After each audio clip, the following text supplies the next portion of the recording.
On the night of 2 December 2022, under the harsh white floodlights of Air Force Plant 42 in Palmdale, California, a hangar door rolled back and revealed a shape that was never supposed to be seen clearly again. Beneath the shroud, flanked by U.S. Air Force officers and Northrop Grumman engineers, the B-21 Raider sat low to the ground, its smooth flying wing contours absorbing the glare instead of reflecting it like a normal aircraft. For decades, enemy air defense commanders in Moscow and Beijing had reassured their political leaders that new generations of long-range surface-to-air missiles, over-the-horizon radars, and integrated command networks were closing the window that stealth bombers had opened at the end of the Cold War. They argued that the era of American bombers penetrating heavily defended airspace was receding, that the next crisis near the Baltic, the Black Sea, or the Taiwan Strait would unfold under a sky increasingly hostile to slow, heavy aircraft.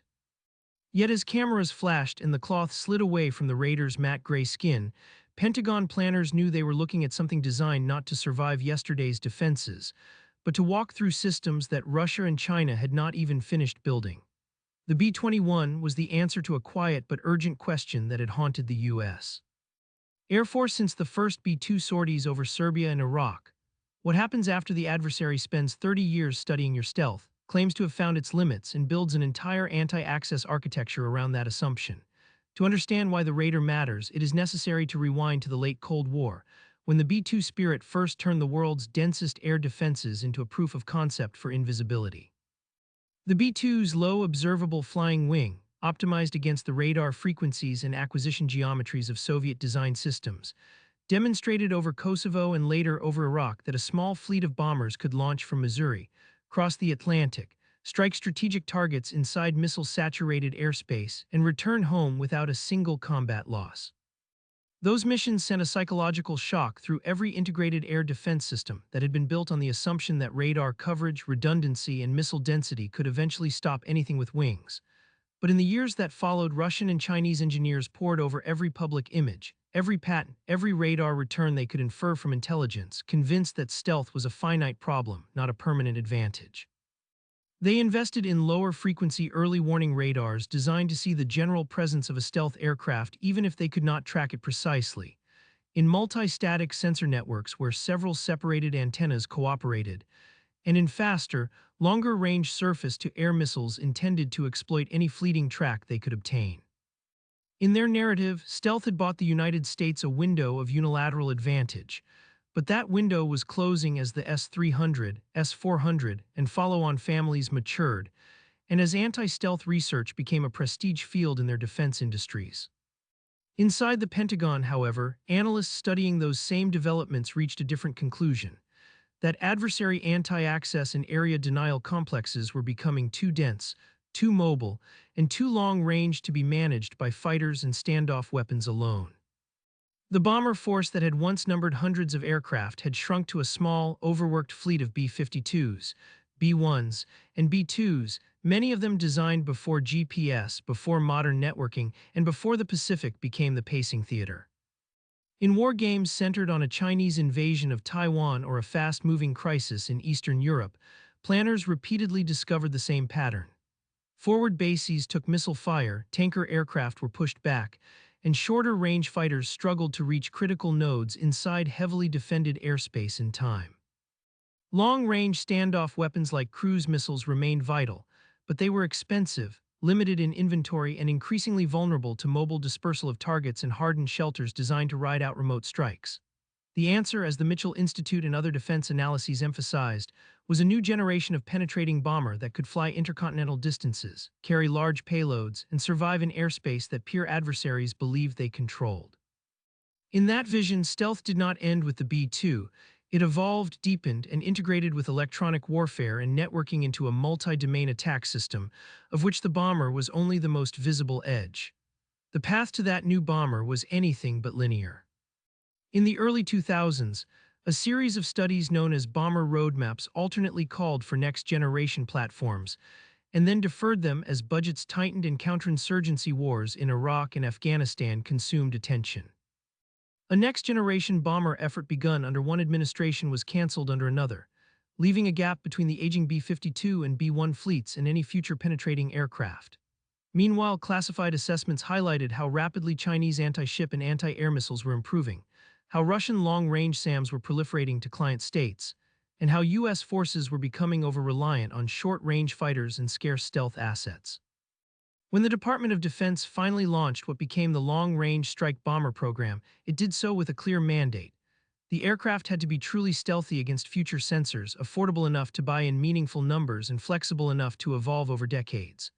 That program culminated in the selection of Northrop Grumman in 2015, and eventually in the first public glimpse of the B-21 Raider 7 years later. From the outset, the Air Force described the B-21 as a dual-capable, penetrating strike stealth bomber, explicitly designed to deliver both conventional and nuclear weapons deep inside contested airspace. It would form the backbone of the future bomber force, operating alongside modernized B-52s while ultimately replacing both the B-1 and the B-2. Official fact sheets emphasized that the Raider was not just a bomber but a component of a larger family of systems for long-range strike, integrating intelligence, surveillance, and reconnaissance, electronic attack, communication, and other roles into a coherent architecture. Unlike the B-2, which was conceived in the late 1970s and 1980s for a specific Cold War mission set, the B-21 was built from the first engineering drawdown with open systems architecture in mind, so that sensors, weapons, and software could be added and upgraded without having to redesign the entire aircraft. The Air Force's declared minimum inventory, at least 100 aircraft, was a statement in itself, signaling that stealth penetration was no longer an exquisite niche capability but a baseline requirement for maintaining deterrence and warfighting credibility against peer adversaries. Technically, the Raider shares the flying wing philosophy of the B-2 but embodies 3 decades of advances in materials, computational design, and low observable shaping.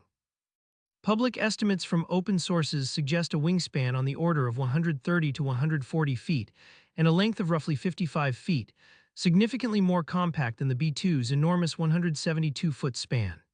That smaller footprint reduces structural weight, lowers signature, and simplifies basing and hangar requirements compared to its predecessor. Where the B-2 featured relatively prominent engine inlets and complex saw-toothed edges, the B-21's intakes are more deeply recessed and blended into the wing, with additional attention paid to shielding the engine face and exhaust from radar and infrared sensors. Composite materials and advanced coatings, informed by decades of sustainment experience on the B-2 and F-117, are intended to provide low observability with far less maintenance labor per flight hour, addressing one of the Spirit's greatest operational weaknesses. In performance terms, publicly available data describe the B-21 as a high subsonic intercontinental range bomber with a crew of 2, optimized not for speed but for survivability, endurance, and payload capacity in the tens of thousands of pounds. Where the Raider truly departs from its ancestors is in its digital and modular core.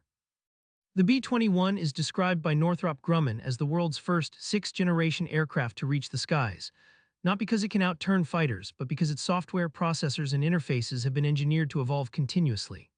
Open architecture means new sensors, electronic warfare suites, or weapons can be integrated as software-defined functions rather than hard-wired modifications that take years and billions of dollars to certify. This design choice is not cosmetic. It is the answer to adversaries who believe they can eventually tune their radars, networking, and signal processing to defeat a static stealth design. By treating the B-21 as a platform whose emissions, sensor fusion, and electronic warfare behavior can change in software, the Air Force aims to ensure that even if an adversary learns how to exploit a particular vulnerability, the aircraft's signature and tactics can be reconfigured faster than the enemy can update its doctrine or procurement. Official materials describe the B-21 as able to employ a broad mix of standoff and direct attack munitions, including both conventional precision weapons and nuclear arms. On the nuclear side, Air Force and industry sources consistently point to the future long-range standoff, LRSO cruise missile, and the B-6112 guided gravity bomb as primary weapons, ensuring that the Raider can hold hardened or deeply buried targets at risk under any escalation ladder. On the conventional side, analysts expect carriage of the Joint Air-to-Surface Standoff Missile, JASSM family, including extended-range variants, as well as stealthy glide bombs and potentially the massive Ordnance Penetrator or its successors for attacking the most hardened underground complexes. The aircraft's central weapons bay, with an estimated capacity around 20,000 pounds, is designed to accommodate these diverse loads while keeping them hidden from radar until the moment of release. This mix of internal weapons allows the B-21 to perform both the Day 1 mission of dismantling enemy air defenses and command structures, and the Day End mission of sustaining pressure on critical infrastructure, logistics, and leadership nodes. Strategically, the Raider is being fielded as the centerpiece of a revitalized bomber force built around two complementary airframes: the modernized B-52J for volume, standoff, and nuclear signaling, and the B-21 for deep penetration and contested airspace dominance. The Air Force Global Strike Command plans to base B-21 units initially at Ellsworth Air Force Base in South Dakota, followed by Whiteman Air Force Base in Missouri and Dice Air Force Base in Texas, spreading the fleet across multiple locations to enhance survivability and operational flexibility. At least one test article is already operating from Edwards Air Force Base in California under Air Force Materiel Command, where flight testing and systems integration are underway to validate low observability, mission systems, and weapons employment. The combination of concurrent development and low-rate initial production is intended to accelerate fielding, with early production lots overlapping with testing, so that the bomber enters operational service in meaningful numbers in the mid-2020s rather than languishing as a research project. This pace reflects a broader strategic assessment that the window before Chinese coercion or Russian adventurism escalates into direct confrontation is shrinking, and that by the early 2030s the United States must have a credible, survivable, penetrating strike force in being. For Russia and China, the B-21's emergence lands in the middle of their own narrative about the supposed end of bomber relevance. Over the last 2 decades, both have promoted long-range surface-to-air missile systems as central to their national defense and export portfolios, framing them as the equalizer against U.S. air power.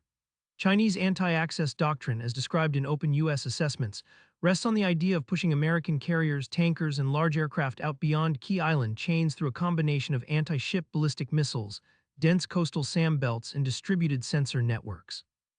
Russian rhetoric around systems like the S-400 and prospective S-500 has similarly stressed their ability to deny NATO air operations over large swaths of Eastern Europe and the Arctic, reinforcing a political message that Western aircraft would be too vulnerable to operate close to Russia's borders in a crisis.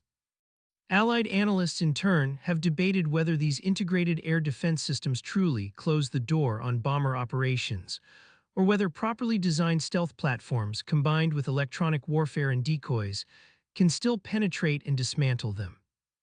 The B-21 is, in essence, the institutional answer to that debate, a bomber expressly justified on the grounds that penetrating bombers remain the most cost-effective way to attack large numbers of mobile and hardened targets inside a peer adversary's A2AD envelope. Mitchell Institute studies make this logic explicit. They argue that only penetrating bombers have the range, payload, and survivability to rapidly blunt a large-scale Chinese assault, for example, against Taiwan, while also retaining enough capacity to deter other adversaries and protect the U.S. homeland. Long-range standoff weapons, while valuable, struggle against mobile or relocatable targets that can be moved a few hundred meters to cause a pre-programmed missile to miss, and their warheads often lack the mass needed to defeat deeply buried facilities. Penetrating B-21s, by contrast, can fly from secure bases far from the front, navigate through contested airspace, and deliver heavy, precise weapons directly against key nodes like warship concentrations, armored formations, and ballistic missile launcher hide sites. These missions require not only low radar cross-section, but also sophisticated electronic warfare, mission planning, and real-time targeting, capabilities the B-21 is being built to host as part of its family of systems role. At the heart of the B-21's promise is its ability to operate in airspace saturated with advanced sensors that were supposed to render stealth obsolete. Over-the-horizon radars, operating in lower frequency bands, can detect large conductive objects at great distances but struggle to provide precise targeting information and are vulnerable to clutter and jamming. Modern VHF and UHF radars can sometimes detect the presence of a low observable aircraft, but their resolution is limited, and they are often fixed or semi-fixed installations that can be targeted once located. Fire control radars supporting systems like the S-400 operate at higher frequencies that provide precision, but also make them more susceptible to stealth shaping and absorptive materials.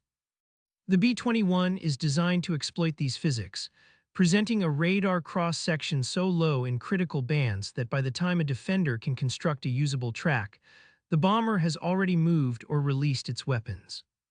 When coupled with onboard electronic warfare systems that can attack radar waveforms, degrade data links, and confuse sensor fusion algorithms, the radar becomes not just a target that is hard to see, but an active participant in blinding the network that was built to hunt it. Equally important is how the B-21 fits into the broader U.S. system of systems. In future war plans, the Raider is expected to operate in tight coordination with stealth fighters like the F-35, aerial refueling assets, E-3 AWACS or their successors, and a constellation of space-based surveillance and communications platforms. Fighters with advanced sensors can scout ahead, feeding targeting data back to bombers. Satellites can provide wide-area surveillance of missile launches and troop movements, and bombers can, in turn, strike at the radars, command centers, and airfields that sustain the enemy's picture of the battle space. In this environment, the B-21 is less a lone ghost and more the heavy fist of a distributed kill chain, able to attack hardened, high-value targets once other assets have forced the enemy to reveal them. This multi-domain integration is precisely what adversaries did not fully anticipate when they focused their counter-stealth research on radar signatures alone. A typical early hours scenario envisioned in U.S. doctrine might unfold as follows. As tension escalates in the Western Pacific, Chinese military planners disperse mobile ballistic missile launchers into hardened shelters and forests, activate coastal radars, and bring long-range SAM batteries to high alert along the coastline and key islands. They expect that any incoming U.S. strike will have to fight through this network, presenting itself to overlapping radars and missile engagement zones. Instead, the first wave consists of B-21s that have launched from secure bases thousands of miles away, refueled well outside the reach of enemy fighters, and then descended into carefully planned low observable ingress routes. Supplemented by escorting or coordinating F-35s relaying sensor data and jamming emissions, the Raiders slip inside the nominal A-2AD bubble and release a mix of standoff JASSM-ER missiles and direct attack bunker-busting weapons against air defense headquarters, long-range radar sites, and hardened command centers. Simultaneously, B-21s tasked with nuclear deterrence missions stand ready with LRSO cruise missiles and B-6112 bombs, signaling to any adversary contemplating escalation that no sanctuary exists beyond the reach of these stealth bombers. In this type of operation, the bomber is not trying to defeat every radar and missile individually. It is cutting the nervous system. By attacking the key nodes that process, fuse, and distribute sensor data, the B-21 aims to turn a highly integrated air defense system into a collection of isolated emitters and batteries, each with a local picture but no coherent view of the larger battle. Once those central nodes are neutralized, follow-on waves of aircraft, both stealthy and non-stealthy, can operate with far lower risk, leveraging GPS-guided JDAMs, conventional cruise missiles, and other precision weapons. This doctrinal approach is a direct continuation of what the B-2 pioneered over Yugoslavia and Iraq, but scaled up and adapted for adversaries whose systems are denser, more mobile, and more networked. In that sense, the B-21 is both an evolution of stealth bombing and a rebuttal to the claim that integrated air defenses have permanently tipped the balance against large aircraft. From a cost and force structure perspective, the B-21 reflects hard lessons about building stealth in small numbers. The Air Force's publicly stated average unit procurement cost target for the Raider is roughly $692 million in base year 2022 dollars, including not only the aircraft itself, but also support equipment, training, spares, and engineering change orders, spread over at least 100 airframes. That figure is substantially lower than what the B-2 ended up costing per aircraft once its production run was cut to just 21 bombers, turning each airframe into a near irreplaceable asset with very high sustainment costs. By committing to a larger fleet early and emphasizing affordability, the Air Force hopes to field enough B-21s to generate sustained presence in multiple theaters, rather than a boutique force that can only appear at a few points in a crisis. This numerical sufficiency is essential because no matter how stealthy a bomber is, it still has to be present in enough quantity to strike hundreds or thousands of targets over the course of a campaign against a major power.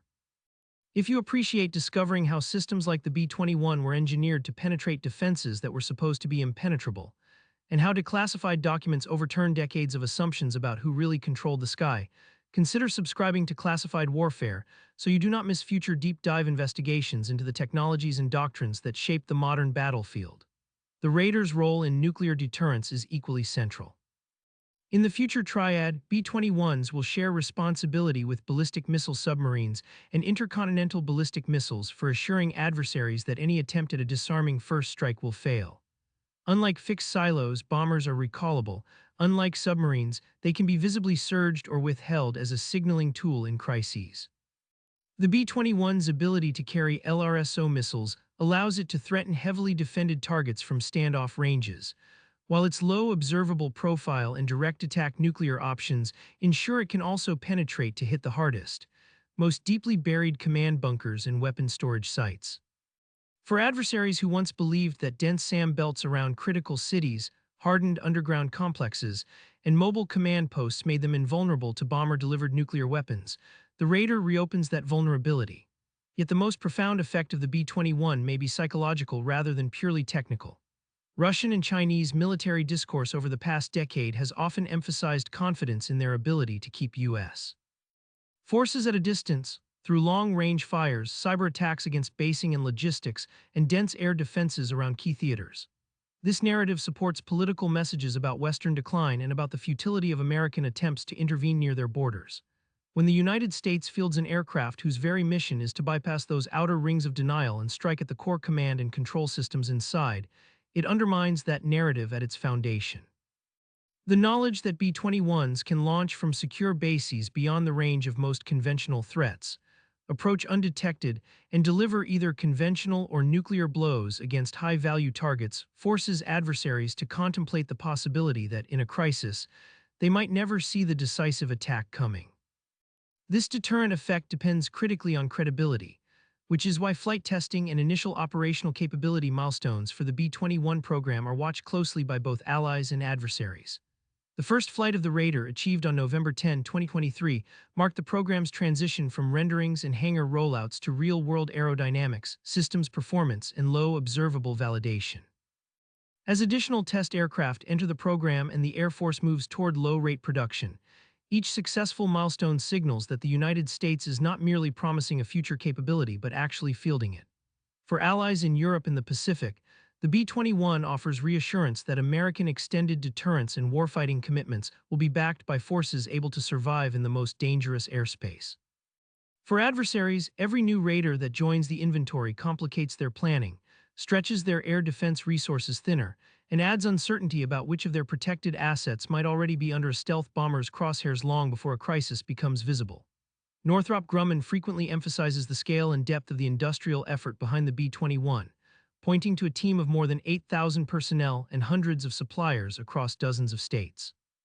This industrial ecosystem matters because it embeds the Raider's technology base across a wide swath of the U.S. aerospace sector rather than isolating it in a handful of facilities. Lessons from digital threat engineering, composite fabrication, low observable coatings, and mission systems integration on the B-21 will inform future projects, including unmanned combat aircraft, loyal wingman drones, and other classified platforms. In this sense, the Raider is not only a weapon system, but a vector for pushing the broader U.S. defense industrial base into the realm of truly modular, software-centric, long-range stealth systems. That industrial momentum is precisely what adversaries lack when they field one or two prototype stealth bombers or fighters for demonstration purposes, but cannot afford to build fleets in triple digits or sustain them over decades.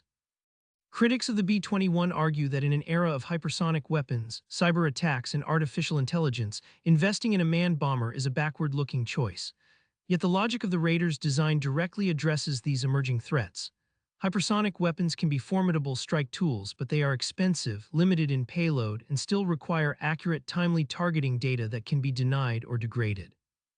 Cyber attacks and electronic warfare can disrupt networks, but a stealth bomber with onboard sensors, human crews, and resilient communications can adapt dynamically in ways that purely automated systems may not.